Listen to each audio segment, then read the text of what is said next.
স্টাফের সাথে, কর্মচারীর সাথে, সেবকের সাথে বিষ্ণু ইসলাম কি আচরণ করেছেন? বিষ্ণু ইসলামের অনেক খাদেম ছিলেন, সিরাতে এসেছে। সবার কথা তো বলা যাবে না, একজনের কথা বলি, আনাস রাদিয়াল্লাহু তাআলা আনহুর কথা।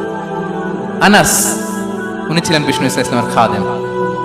কোনোদিন তিনি ওনার স্টাফকে, সেবককে, খাদেমকে মারধর করেন নাই, কোনোদিন না। আমরা তো পান থেকে চুন খসলে আল্লাহ, বাংলাদেশে ওই যে লোহা খুন্তি গরম করে কাজের মেয়ের পিঠে শাঁকা দেয়া হয়, এরকম আছে না নাই? ডাকাত বলেন।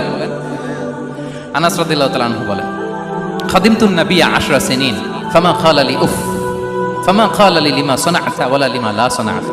আমি 1 বছর 2 বছর নয়, 10 বছর বিশ্বনবীর খাদেম ছিলাম। আওয়াজ করে বলেন তো কয় বছর? একদিনের জন্য আমার কোনো কাজে বিরক্ত হয়, উহ ইস আহারে, বিরক্ত হয়, আমরা এগুলো বলি না? একদিনের জন্য বলেন, একদিন, একটি মুহূর্তের জন্য। এই 10 বছরে একটিবারও প্যারা নবীজি বলেন না, আনাস এটা কেন করলে? একবারের জন্য বলেন, আনাস এটা করলে না কেন?